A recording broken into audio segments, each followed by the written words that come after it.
तो पिछले एपिसोड में हमने देखा कि आखिरकार ये लोग कनान कॉलेज के अंदर पहुंच जाते हैं, जहां पर बहुत सारे एल्डर इन लोगों को वेलकम करने के लिए पहले से ही मौजूद थे। यहाँ पर एक एल्डर इन सारे डेसिबल को बताता है कि तुम लोग यहाँ तक तो पहुंच गए, लेकिन अगर तुम लोग इनर कनान कॉलेज के अंदर इंटर होना चाहते हो तो तुम लोगों को इस फॉरेस्ट को पार करना होगा। लेकिन ये सब करना इतना आसान नहीं होगा, क्योंकि इस जंगल में पुराने डेसिबल भी मौजूद है जो कि तुम लोगों को मारकर तुम्हारी फायर एनर्जी एब्जॉर्ब कर लेंगे। जो सुनकर वहाँ पर मौजूद डेसिबल घबरा गए थे, लेकिन इसके बावजूद भी वो लोग हार नहीं मानते, बल्कि वो जंगल में इंटर हो गए थे ताकि वो जल्द से जल्दी से क्रॉस कर ले। अब आगे तो नेक्स्ट एपिसोड बिल्कुल उसी जंगल से शुरू होता है, जहाँ पर हम देखते हैं कि न्यू डेसिबल घेरा बनाकर खड़े हुए थे और उन्हें बहुत ज्यादा डर लग रहा था। ऐसा महसूस हो रहा था कि उनके आसपास कोई मौजूद है, जिसकी वजह से वो काफी ज्यादा घबराए हुए लग रहे थे कि तभी अचानक हम देखते हैं कि अचानक से कुछ पुराने डेसिबल ने उन पर अटैक कर दिया था। ये पुराने डेसिबल बहुत ज्यादा खतरनाक होने के साथ साथ इनकी रफ्तार भी काफी ज्यादा हाई थी, क्योंकि ये कुछ ही सेकंडों के अंदर वहाँ पर मौजूद उन सारे नए डेसिबल को हरा देते हैं। यहाँ का ये नजारा ज़ावियन और उसके दोस्त छुपकर देख रहे थे, जिन्हें तो अपनी आंखों पर यकीन ही नहीं आ रहा था। तभी उन पुराने डेसिबल में से एक डेसिबल कहता है कि इस दफा के न्यू डेसिबल तो काफी ज्यादा वीक है, मुझे इनसे कुछ ज्यादा ही उम्मीद थी, लेकिन ये लोग तो हमारे सामने सिर्फ कुछ सेकंड भी नहीं टिक पाए। ये सुनकर उसके साथ खड़ा डेसिबल कहता है वो इसलिए क्योंकि इन लोगों की किस्मत ही खराब है, क्योंकि इन लोगों का सामना ब्लैक सायरन टीम से हो गया है। अगर ये लोग किसी और के हत्थे चढ़ते तो शायद ये लोग कुछ सेकंड और जिंदा रह पाते। तभी अचानक हम देखते कि ब्लैक सायरन टीम का लीडर भी वहाँ पर पहुँच गया था, जो कि आते साथ ही उन नए डेसिबल के सारे पेरेंट्स कलेक्ट कर लेता है, जिनके अंदर से उसने सारी फायर एनर्जी एब्जॉर्ब कर ली थी, लेकिन ये एनर्जी उसके लिए काफी नहीं थी। इसलिए वो अपने साथियों से कहता है कि ये एनर्जी बहुत ज्यादा कम है, हमें जल्द से जल्द और लोगों का शिकार करना होगा।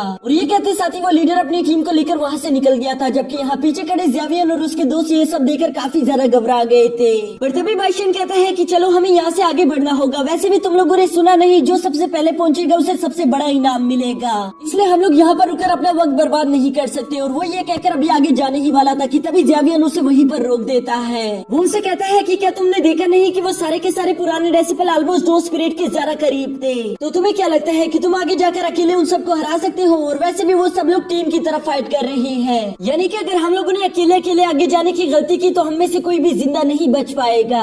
ये सुनकर वहाँ पर खड़ी जिया ज़ावियन से सवाल करती है तो तुम कहना क्या चाहते हो, जिस पर ज़ावियन उसे बताता है कि हमें एक टीम की तरह काम करना होगा, जिसके लिए हमें एक कैप्टन की जरूरत है ताकि हम एक टीम की तरह सोच सके, नहीं तो हम सारे लोग एक दूसरे से बिखर जाएंगे। ये सुनकर वो कहता है कि अच्छा टीम कैप्टन, तो ये बताओ कि हम सब में से टीम कैप्टन कौन बनेगा? जिस पर बाइशन काफी ज्यादा सोचने के बाद अभी खुद का नाम लेने ही वाला था कि तभी जुनीर कह देती है कि मैं ज़ावियन को अपनी तरफ से कैप्टन चुनती हूँ। जो सुनकर बाइशन काफी ज्यादा हैरान हो गया था, लेकिन इसी वजह से वहाँ पर मौजूद सारे लोगों के पास और कोई रास्ता नहीं बचता सिवाय इसके कि वो ज़ावियन को ही अपना कैप्टन चुने। यहाँ बाइशन भी ज़ावियन से कहते हैं कि ठीक है तुम हमारे कैप्टन होगे, लेकिन ख्याल रखना कहीं तुम हमें चारे की तरह इस्तेमाल ना करो। जिस पर ज़ावियन कहता है कि तुम फिक्र मत करो, मैं किसी भी हाल में तुम्हें अकेला छोड़कर नहीं जाऊंगा, और वैसे भी हम सबका एक साथ मिलकर फाइट करना ज्यादा बेहतर है। ये सुनकर बाइशन कहता है ठीक है अब आगे का प्लान बताओ कि हम लोग आगे क्या करने वाले हैं। जिस पर जुनीर बताती है कि हम लोग इस जंगल के बारे में ज्यादा कुछ नहीं जानते, हम तो ये भी नहीं जानते कि इस जंगल से निकलने का रास्ता कौन सा है, लेकिन यहाँ हमारे अलावा कुछ लोग ऐसे भी मौजूद है जिन्हें इस जंगल के बारे में बहुत कुछ मालूम होगा, और वो है ओल्ड डेसिबल, यानी कि हमें कुछ भी करके उनमें से कुछ ओल्ड डेसिबल्स को पकड़ना होगा, जिनके जरिए हम इन्फॉर्मेशन निकाल सकते हैं कि हम इस जंगल से कैसे निकले।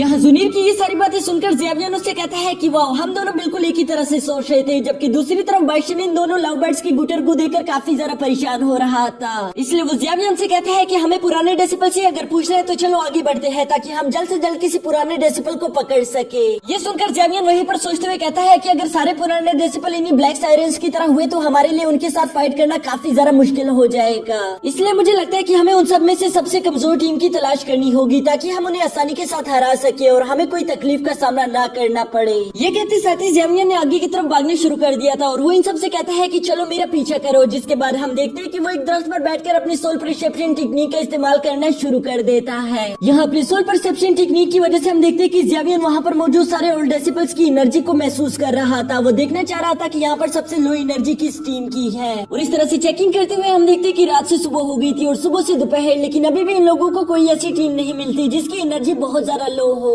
इस वजह से जिया, बाइशन और जुहाओ काफी ज्यादा परेशान हो गई थी। वो कहते हैं कि हम लोग इंतजार कर करके बोर हो चुके हैं, आखिर हमें फाइट करने का मौका कब मिलेगा। कि तभी अचानक ज़ेवियर कहता है कि मुझे वो टीम मिल गई, जिसके बाद वो इन सब से कहता है कि चलो आगे बढ़ो। ये सुनते उन सब लोगों ने काफी तेजी के साथ आगे बढ़ना शुरू कर दिया था, जिसके साथ सीन शिफ्ट होकर उन्हें पुराने डेसिबल पर आ जाता है, जो कि न्यू डेसिबल्स को अपने शिकार बना रहे थे।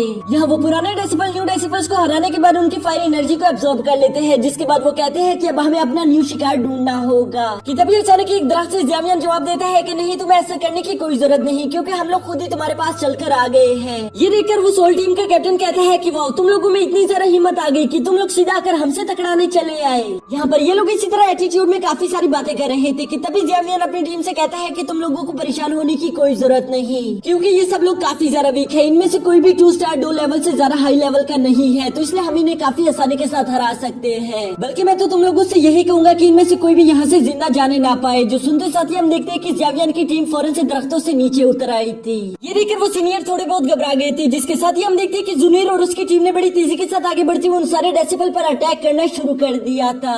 यहाँ तक कि ज़ेवियर भी अपनी हैवी सोर्ड लेकर उनकी टीम के लीडर के साथ फाइट करना शुरू कर देता है, जिसमें हम देखते हैं कि ज़ेवियर उस लीडर को काफी आसानी के साथ हरा रहा था। ये देखकर उस टीम लीडर को काफी ज्यादा गुस्सा आ गया था, और इसलिए हम देखते हैं कि उसने अपनी फुल एनर्जी अनलीश कर ली थी, जिसके साथ ही वो ज़ेवियर से कहता है कि अब मैं तुम्हें जिंदा नहीं छोड़ूंगा। लेकिन ज़ेवियर उसे अपनी हैवी सोर्ड के साथ इतनी जोरों के साथ हिट करता है कि वो उड़ता उड़ता सीधा जाकर एक दरख्त से टकरा गया था, जिसके साथ ही उसकी सारी एनर्जी भी खत्म हो जाती है। और ज़ेवियर फौरन से उसके सामने आकर उस पर अपनी तलवार थाम देता है, जिसके बाद वो लीडर देखता है कि उसकी सारी टीम हार चुकी थी। इसलिए वो ज़ेवियर से कहता है कि तुम्हें जो भी चाहिए हम तुम्हें देंगे, प्लीज हमें मारना मत। जो सुनकर ज़ेवियर काफी ज्यादा खुश हो गया था, और इसी के साथ हमारा ये एपिसोड भी यहीं पर खत्म हो जाता है।